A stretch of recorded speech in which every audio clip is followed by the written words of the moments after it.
સુરતના સરથાણા પોલીસ સ્ટેશનમાં નોંધાયેલા છેતરપિંડીના ગુનામાં છેલ્લા 1 વર્ષથી વોન્ટેડ આરોપીને ઝડપી પાડવામાં આવ્યા છે. ક્રાઇમ બ્રાન્ચ દ્વારા 3 આરોપીઓને આણંદ ખાતેથી ઝડપી પાડવામાં આવ્યા છે.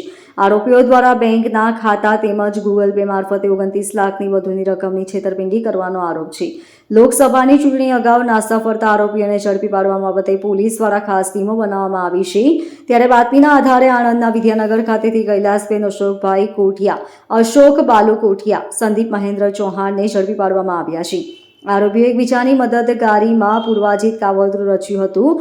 ગત તારીખ 1 જાન્યુઆરી 2022 થી 27 ફેબ્રુઆરી 2023 દરમિયાન ભરત મધુ અમરેલિયા સત્યમ ગ્રુપ નામની કંપની ઊભી કરી તે સ્કીમમાં નાણાંનું રોકાણ કરવા જણાવી 15 દિવસ બાદ સારા વળતર સાથે નાણાં ચૂકવી આપવાની લોભામણી વાતો કરીને આરોપીઓએ પોતાના બેંકના પર્સનલ ખાતામાં રોકડા તેમજ ગૂગલ પેથી ₹29,15,000 લઈ ગુના આચરી સુરત છોડી નાસી ગયા હતા. આરોપીઓ આણંદમાં ભાડાનું મકાન રાખીને રહેતા હતા, જેને પોલીસે ઝડપી લઈ આગળની કાર્યવાહી હાથ ધરી છે. Bureau report LK star news, Surat.